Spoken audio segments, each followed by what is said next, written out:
Denis Villeneuve's Dune will adapt Frank Herbert's 1965 book to the big screen for the second time. This novel is a science fiction classic and has a really complicated storyline. So in this video, I will try to briefly explain the story, the characters and the world of Dune.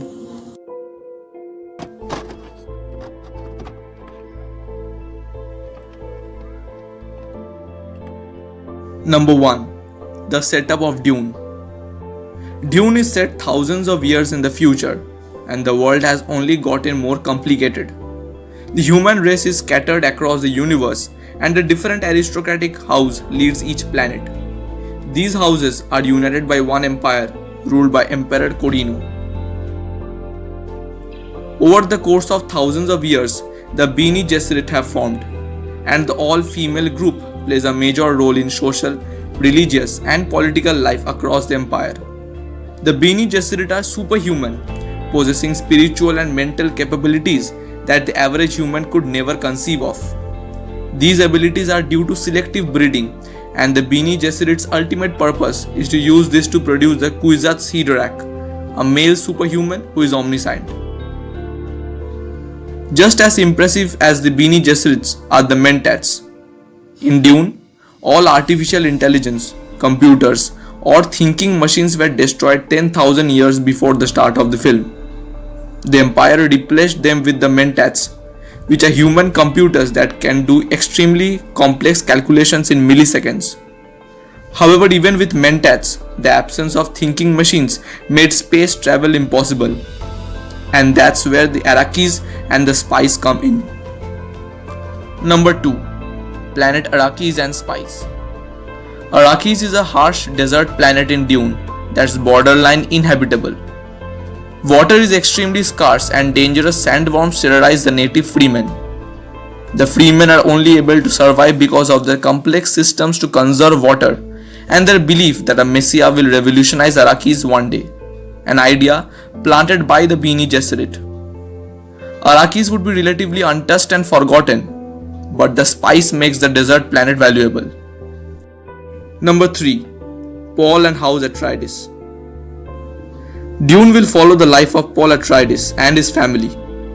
Paul's character arc is intense, but Villeneuve has vouched for Chalamet's ability to do him justice. The result of Bene Gesserit's selective breeding, Paul is the son of Duke Leto, played by Oscar Isaac, and his concubine, Lady Jessica, played by Rebecca Ferguson. Duke Leto rules over Caladan, the planet where Paul was born. At the beginning of the book, they are preparing to move to Arrakis, which Leto will now govern. Lady Jessica is more than Leto's concubine. She is also a member of the Bene Gesserit and trains Paul as such. Meanwhile, Leto trains Paul as a Mentat. The Bene Gesserit ordered Jessica to only have daughters, but she defied those orders and had a son. Due to Jessica's disobedience, the Kwisatz Haderach has arrived a generation earlier than planned. Paul is the Kwisatz Haderach. Number 4. The Dune movie story. Villeneuve's Dune will cover the first half of the novel, and the story is complicated. It begins with the Bene Gesserit testing Paul to see if he is the Kwisatz Haderach. Meanwhile, Emperor Corino and Baron Harkonnen, played by Stellan Skarsgård, are hatching a plan to take down House Atreides.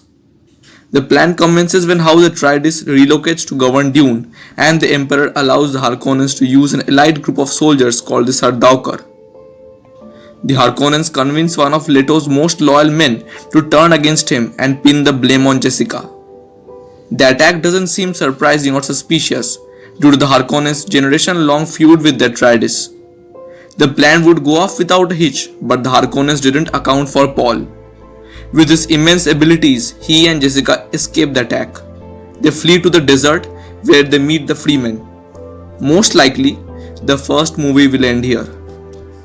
Number 5. Dune 2 movie story. Dune 2 will cover the second half of Herbert's novel. After Paul and Jessica meet the Freemen, they convince the tribe that Paul is the Messiah from their midst. The tribe allows them to stay, and Jessica becomes the Freeman's reverend mother. Meanwhile, Paul begins a relationship with a Freeman girl named Chani, played by Zendaya. He also learns to control the sandworms and gains awareness that allows him to fully realize his potential as Kwisatz Haderach. With his new power and status, he brings the Freemen together to fight against the Harkonnens. Villeneuve's Dune will introduce audience to a complicated but intriguing universe. With so much nuance and complexity in the world of Dune, there is endless potential for different interpretations, allegories, and metaphors. This world building doesn't end with Dune. However, there are many books in the series that delve into other sections of Herbert's novel. It will be interesting to see how Villeneuve adapts a 1965 book for 2020 audiences. The novel's mid-century allegory may seem dated or even offensive to viewers today, and it's possible that Villeneuve made changes to modernize the metaphor. Adapting Dune is no small feat. The book is dense, complicated, and long. In just a few months, audiences will be able to judge for themselves whether this sci-fi epic has hit the mark. So that's the video, guys. Please do let me know your views regarding this video in the comment section. To subscribe our channel and to be notified whenever I post a video, do hit the bell icon. And until then, take care, goodbye.